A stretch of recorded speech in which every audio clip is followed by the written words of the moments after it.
Assalamualaikum dan salam sejahtera. Utama TVS 1 November 2020, saya Karizari Afindi. Dan saya Melissa Sari, antara tajuk utama TVS malam ini. Utama TVS dimulakan dengan laporan di Telang Usan. Warga Telang Usan kini mampu tersenyum lebar apabila tidak lagi bergelap mahupun mencatu penggunaan elektrik setiap hari. Sesuatu yang mustahil sebelum ini bagi lebih 6,000 penduduk di 13 rumah panjang di sini. Namun ia kini menjadi realiti. Mereka menikmati bekalan elektrik 24 jam hasil inisiatif kerajaan negeri melalui skim bekalan elektrik alternatif luar bandar Sarawak, SARES. Wartawan TVS Iqbal Yusof berada di Long Pilah, Baram semalam untuk butiran lanjut. Rumah panjang yang terlibat termasuk Long Pilah, Long Luteng, Long Dalo Bestari, Long Miri, Long Tebangan, Long Liam Keliman, Long Sobeng, Long Selapun, Long Sebatang, Long Sengung, Long Pala, Long Buadang, Long Buken. Bagi ketua kaum Long Pilah, Saging Wanlah, kini tiada lagi keperluan buatnya untuk membeli bekalan diesel bagi menghidupkan penjana elektrik. Dulu kami pakai itu engine set itu kuat mahal, harga minyak pun mahal. Dalam itu saya lah satu bulan kira 300 lebih ringgit bayar minyak. Kadang-kadang ada 400 tuh minyak, spare tuh. Sekarang ya dah bagus, kuat bagus. Terima kasih lah. Bagi Ulau Avid sebagai seorang suri rumah, kini kerja-kerjanya di rumah semakin dipermudah dengan adanya SARES. Di sini kami sudah mendapat kebaikan, banyak kebaikannya itu. Sekarang saya sudah dapat pasang TV, kipas dan masak nasi juga tuh. Semua sudah ada sekarang nih, tidak macam dulu. Kalau macam dulu tuh kami pakai jin derita sendiri, yaitu jin set, banyak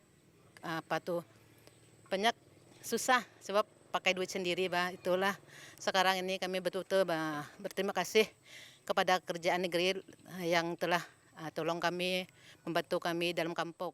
Menurut Ngau Jawan pula, ini sememangnya satu kebanggaan buat penduduk setempat, lebih-lebih lagi di Ulu Baram. Ya, ini SARES kami sangat bangga lah kerana kami ada 24 jam elektrik ada di kampung kami di Long Pilah. Kami sangat-sangat bangga. Kami memang sangat-sangat berterima kasih lah kepada kerajaan negeri kerana membantu rakyat kampung kami di Ulu Baram, khususnya di Long Pilah. Sementara itu, Ketua Menteri Sarawak Datuk Patinggi Abang Johari Tonopeng berkata, bekalan elektrik 24 jam di Telang Usan kini sudah mencapai 71%. Berkemungkinan status capaian 100% boleh dicapai sebelum tahun 2022. Telang Usan dah 70% lebih. 71%, tinggal 29%. Sal GPS selamat Datuk 100% di Telang Usan. Kita akan tambah tu di Telang Usan kerana niat kita 2022 mungkin lebih awal. 100% semua ada elektrik 24 jam. Beliau berkata demikian ketika berucap merasmikan projek SARES di Long Pilah, Ulu Baram pada Sabtu. Abang Johari turut berharap dengan adanya bekalan elektrik 24 jam ini, ia akan mengubah cara hidup penduduk di luar bandar. Kalau terang, baca buku pun senang, ilmu pun bertambah, bapak pun bertambah, demonya pun macam juga. Kalau pergi karaoke, saya tadi nggak ada karaoke tadi. Apa namanya tanda kena? Wah tanda. Wah pocok-pocok. Nak melepaskan geram. Kalau elektrik ada mudah dia dapat. Dia juga mau minum air sejuk, ada peti ais. Jadi itu mengubahkan cara hidup kita. Jadi kita yang ada tu kita kerjakan. Penantian lebih berpuluh tahun penduduk kampung Long Pilah Ulu Baram kini berakhir. Impian untuk menikmati bekalan elektrik 24 jam akhirnya menjadi kenyataan melalui usaha yang dilaksanakan Kerajaan Negeri Sarawak melalui Sarawak Energy Berhad. Pelaksanaan skim pembekalan elektrik alternatif luar bandar Sarawak SARES terbukti berkesan dalam meningkatkan taraf hidup rakyat terutamanya yang berada di kawasan pedalaman dan luar bandar. Ini jelas memperlihatkan komitmen berterusan Kerajaan Negeri Sarawak di bawah gabungan Parti Sarawak GPS. Iqbal Yusof bersama juru kamera Zain Hashim melaporkan untuk TBS dari Ulu Baram.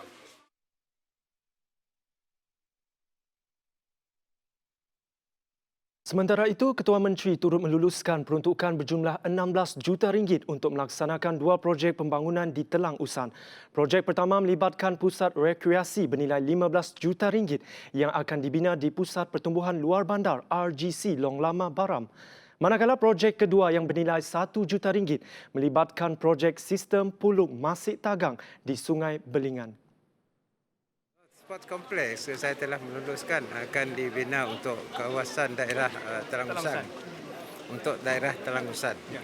Dan YB dengan pihak Kementerian Belia dan Sukan akan mengenal pasti tempatnya untuk daerah Telang Usan yang berharga mengikut YB 15 juta. Kita akan bangunkan. Yang satu lagi ialah apa yang dipohonkan di dalam surat tadi dari sudut master plan Kampung Long Pilah 1 juta. Yang dua itu kita luluskan. Akan dibangunkan selepas ini. Terdahulu, Adun Telang Usan Dennis Ngau berkata di kawasannya pusat rekreasi amat diperlukan untuk memenuhi permintaan dari sudut kemudahan penganjuran aktiviti belia. Kami nak memohon sekiranya Yang Berhormat dapat meluluskan pembinaan sebuah sport kompleks di RGC Long Lama ataupun Pekan Long Lama. Ya. Saya telah membawa permohonan ini kepada pengetahuan Yang Berhormat Datuk Karim Rahman Hamzah, Menteri Sukan kita. Dia terus menerima setuju sebenarnya permohonan ini dan mahu meletak dia dalam rancangan Malaysia ke-12, tapi bagi saya itu agak lambat. Jadi di sini saya nak merayu mewakili semua penduduk di Telang Usan, Yang Berhormat Menteri, berilah hadiah ini kepada kami hari inilah pembinaan sebuah sport kompleks di Pekan Long Lama. Bukan untuk orang Long Lama saja, tetapi untuk sekolah, untuk gereja, untuk belia, seluruh Telang Usan mengadakan aktiviti sukan, komuniti dan sebagainya. Lagi berita tempatan, skim bekalan elektrik alternatif luar bandar Sarawak SARES telah berjaya menerangi lebih 8,000 isi rumah di Sarawak. Menurut Sarawak Energy Berhad SEB, jumlah tersebut adalah daripada lebih 270 kampung di kawasan pedalaman negeri berkenaan. Diperkenalkan pada tahun 2016, projek SARES yang merupakan inisiatif Kerajaan Sarawak menerusi Kementerian Utiliti dan Sarawak Energy Berhad SEB telah berjaya membekalkan lebih 60,000 penduduk luar bandar dengan tenaga elektrik 24 jam. Sementara itu, lebih 20,000 penduduk daripada 2,500 isi rumah dari 51 kampung di pedalaman di Telang Usan kini menikmati sumber elektrik ini. Dijangkakan menjelang 2021, 100% kawasan Telang Usan akan bercahayakan tenaga elektrik apabila sistem tenaga suria yang boleh diperbaharui siap dipasang di 21 kampung yang berbaki. Untuk rekod, Ketua Menteri Datuk Patinggi Abang Johari Tun Openg pada Sabtu telah merasmikan projek SARES di Long Pilah, Ulu Baram. Shell Malaysia akan memindahkan pejabatnya ke Miri sekaligus akan menjadikan Miri sebagai hub wilayah Shell di rantau berkenaan. Mendedahkan perkara demikian, Ketua Menteri Datuk Patinggi Abang Johari Tun Openg berkata, ini bakal memesatkan lagi kadar pertumbuhan ekonomi di Miri. Saya diagak oleh Shell 3 hari yang lepas. Sidak Shell Mada, sidaknya akan mengembangkan pelaburan dan juga Miri menjadi regional hub of Shell. Bermakna 2,000 orang kerja Shell akan berpindah ke Miri. Ya, baru Shell kontraktornya lagi. Maka ekonomi Miri akan meningkat. Kata Abang Johari lagi, ianya juga dapat menambah hasil pendapatan negeri yang akan digunakan untuk tujuan pembangunan. Tambahnya, faktor kestabilan politik di Sarawak merupakan antara keyakinan buat para pelabur luar untuk melabur di negeri ini. Kenapa nya datang ke Sarawak? Mungkin kita bergaduh, jauh Pawi nya datang. Nya nangga negeri kita aman. Kerajaan kita stable. Ketua menteri saya bertukar-tukar. Ketua menteri pun kerja untuk rakyat, untuk semua kaum, walaupun saya orang Melayu. Saya kerja untuk semua. Jadi mungkin satu sebabnya dia datang menjadi Miri Regional Hub. Officialnya dah madah dengan saya. Tempat lain ditutup ya. Semua pergi ke Miri. Tempat lain saya dah kosong. Yang pergi ke Miri. Sebab kita aman. Sebab kita tu hidup dengan baik. Berisua kembali, terus sokong gabungan Parti Sarawak GPS pada pilihan raya negeri ke-12 akan datang demi kesinambungan pembangunan di Telang Usang. Ini juga untuk memastikan perancangan pembangunan yang telah dirancang dapat dilaksanakan sebaiknya. Menurut Adun Telang Usan, Dennis Ngau, kemenangan GPS akan memastikan Telang Usan terus menikmati pembangunan lebih-lebih lagi dari sudut infrastruktur. Dengan kemenangan calon GPS, khususnya di N77 Dun Telang Usan, dengan majoriti yang bergaya, kemenangan besar GPS di PR N12 nanti akan memberi Yang Berhormat Ketua Menteri peluang untuk meneruskan semua agenda dan plan pembangunan jangka pendek, sederhana dan jauh negeri Sarawak yang sudah sedia ada, khususnya memastikan Dun Telang Usan terus menikmati pembangunan seperti yang kita inginkan. Kita sangat memerlukan kesinambungan politik, kepimpinan dan kerajaan negeri yang stabil. Sebab sudah semestinya kita di Telang Usan masih memerlukan banyak lagi projek ameniti dan infrastruktur seperti jalan, bakalan air bersih, sistem telefon dan sebagainya. Dennis berkata demikian pada majlis perasmian projek skim pembekalan elektrik alternatif luar bandar Sarawak SARES di Long Pilah Ulu Baram pada Sabtu. Tambah Dennis, terlaksananya SARES menjadi bukti komitmen kerajaan GPS. Pimpinan Ketua Menteri Sarawak Datuk Patinggi Abang Johari Tonopeng mentransformasi kawasan luar bandar supaya menikmati kemudahan asas tanding di bandar. Kita sangat yakin dengan kepimpinan Yang Berhormat Ketua Menteri kita yang lebih lagi tahu keperluan-keperluan kita ini. Sudah semestinya semua keperluan rakyat Sarawak itu ada dalam perancangan besar beliau. Ayuh kita sokong kepimpinan Abang Jo yang sudah terbukti berkesan, efektif dan efisien, bermanfaat kepada kita semua. Rama-rama si kubang jati, tok penghulu pulang berperahu, patah tumbuh hilang berganti, CM Abang Jo juga kami mahu.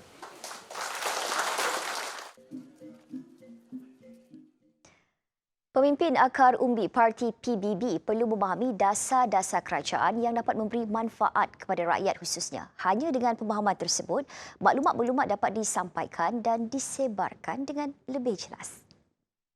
Bercakap ketika melancarkan jerayawara GPS Bukit Saban di rumah Hendry Jawan di Betong, Timbalan Presiden Parti itu, Dato' Ahmad Douglas Ugah Embas menegaskan para pemimpin parti perlu bersikap proaktif dalam membantu kerajaan meningkatkan taraf hidup rakyat. Kerajaan GPS katanya telah menyediakan pelbagai program dan aktiviti yang bertujuan meningkatkan pendapatan rakyat terutama yang berkaitan dengan sektor pertanian.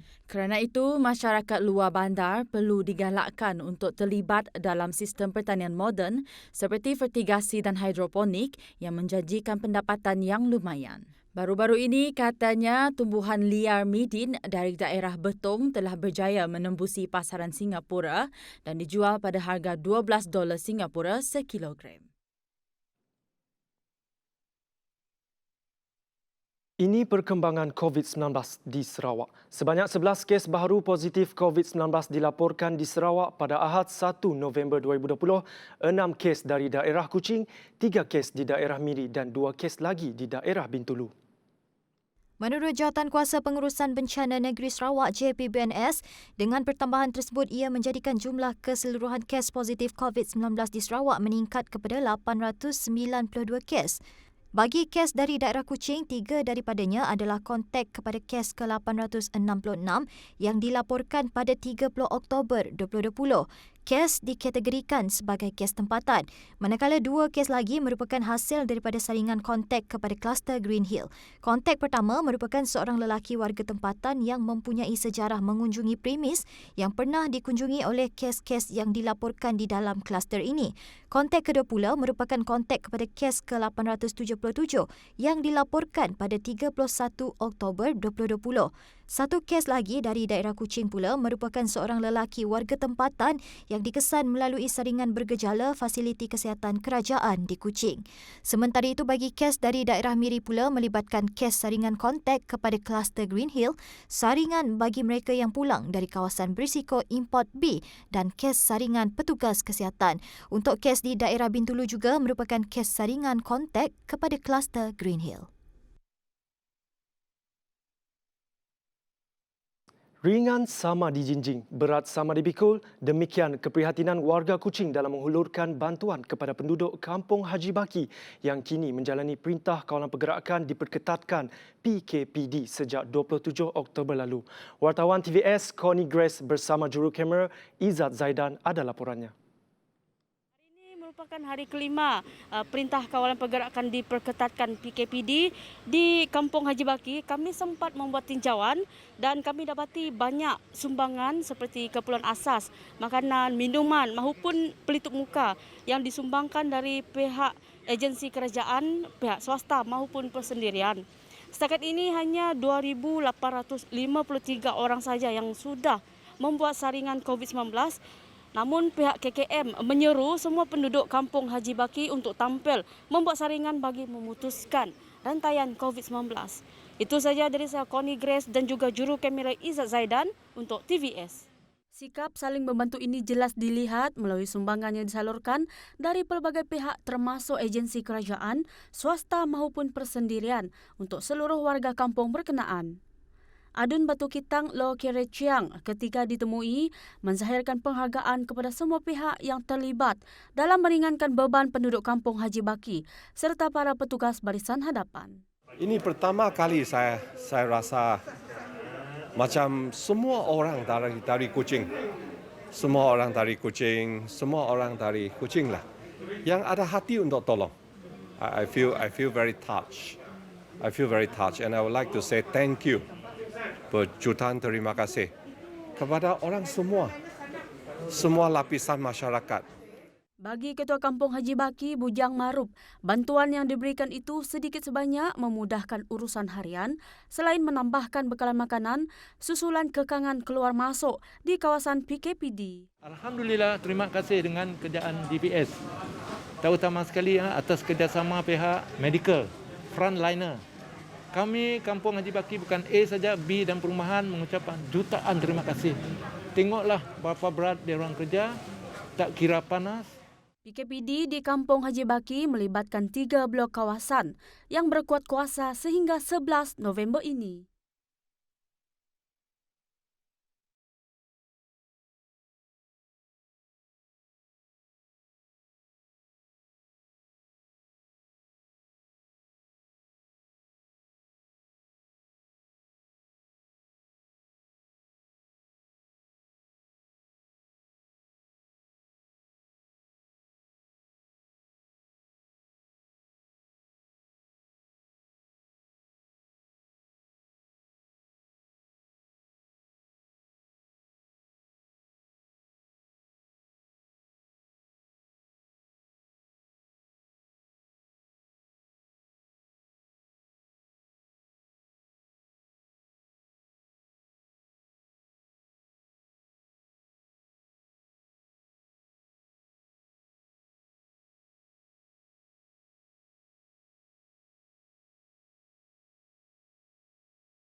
Bertemu kembali di sebalik kebimbangan COVID-19, pelaksanaan prosedur operasi standard yang ketat nyata tidak menghalang orang ramai untuk terus menderma darah bagi membantu mereka yang memerlukan. Buktinya kempen derma darah yang dianjurkan oleh organisasi Hero dengan kerjasama sebuah pusat beli belah di Kuching pada Sabtu berjaya mengutip 66 beg darah jauh melepasi sasaran awalnya.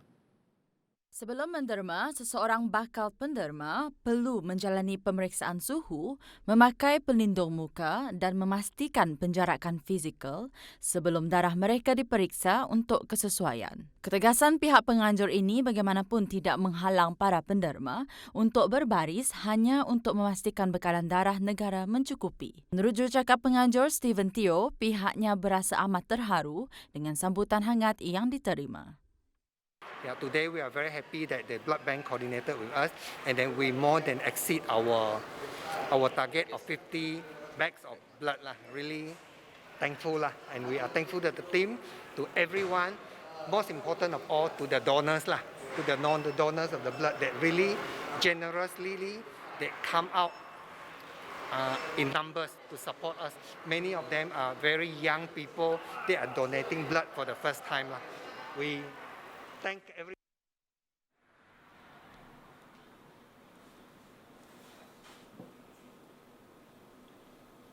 我是退休的杜仲老师，名字是 Jamali bin Satum。到现在呢，就是在家，因为这个 COVID 的话，不是学校就是关掉，没有工作做。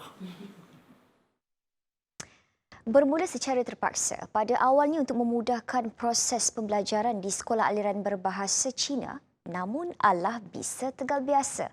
Jamali Satong kini bukan sahaja berjaya bertutur lancar dalam bahasa Mandarin, malah menguasai seni kaligrafi serta makna di sebalik karakternya. Tentang kita belajar, ni ada masalah. Apa yang baik, apa yang ada makna, ya penting. Yang pentingnya ialah kebaikan. Menerusi kaligrafi, kita boleh menulis sajak, puisi dan sebagainya menjadi pedoman, pandangan, nasihat kepada generasi yang akan datang.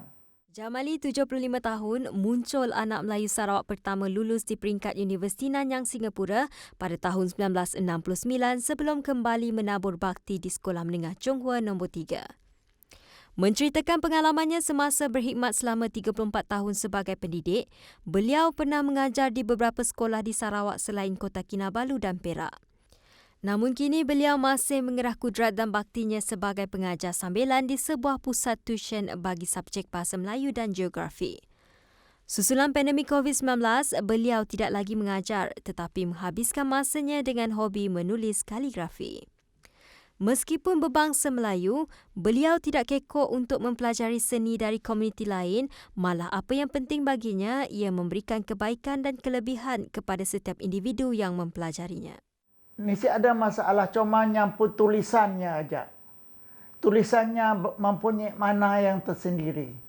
Perkataan yang kita pakai, bait-bait sajak yang kita tulis, menaruh perasaan, anggapan, pandangan, malah masa depan yang kita harap. Itu yang penting. Sebab itu generasi muda memang patut tidak kira apa bangsa, sekurang-kurangnya kaligrafi sendiri, sajak dan sebagainya mesti diketahui, difahami. Kemudian baru kita sebarkan luas, menjadi seluruh dunia tahu. Harapannya generasi muda masa kini perlu berani dan lebih terbuka untuk menambahkan pengetahuan walaupun berlainan latar belakang dan perbezaan budaya di bumi bertuah Sarawak.